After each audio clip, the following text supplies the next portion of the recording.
ज़्यादातर आम investors share market में पैसा नहीं कमा पाते हैं। इसका सबसे बड़ा कारण ये होता है कि हम जिस कंपनी में भी इन्वेस्ट करते हैं उस कंपनी के बिजनेस मॉडल को हम अच्छी तरीके से नहीं समझते हैं और बिना देखे इन्वेस्ट कर देते हैं बहुत बार। जैसे आप में से काफ़ी लोगों ने टीसीएस या इन्फोसिस में इन्वेस्ट किया होगा, लेकिन बहुत कम लोगों को टीसीएस और इन्फोसिस के बिजनेस मॉडल के डिफरेंस के बारे में पता होता है। हम में से ज़्यादातर लोग तो प्राइस ही देखते रह जाते हैं कि कितने में खरीदेंगे, कितने में बेचेंगे तो प्रॉफिट होगा।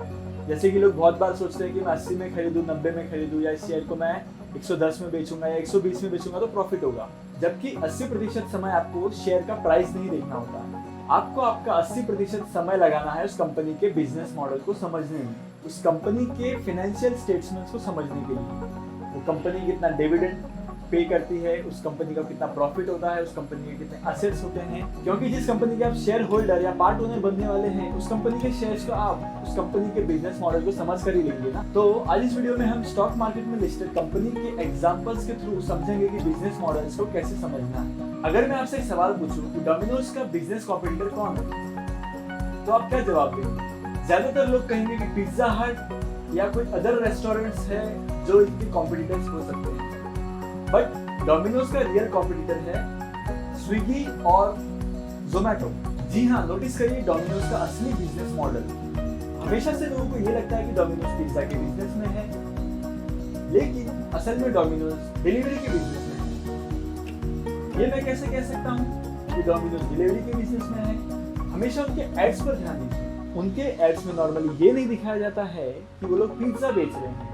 उनका फोकस ये दिखाने में होता है कि आपको 30 मिनट में पिज्जा डिलीवर कैसे होगा। तो डोमिनोज पिज्जा बिजनेस में नहीं है, डोमिनोज का रियल बिजनेस है डिलीवरी का बिजनेस। ऐसे ही हम दूसरे एग्जाम्पल को देखेंगे। दूसरा एग्जाम्पल है क्लब महिंद्रा का। अगर हम क्लब महिंद्रा के बिजनेस मॉडल को देखेंगे तो हमें पता चलेगा कि क्लब महिंद्रा का बिजनेस मॉडल किस तरीके का। सबसे पहले बात करते हैं कि क्लब महिंद्रा और बाकी रेस्टोरेंट के बिजनेस में क्या डिफरेंस है। बाकी रेस्टोरेंट नॉर्मली फीस चार्ज करते हैं पर डे के हिसाब से।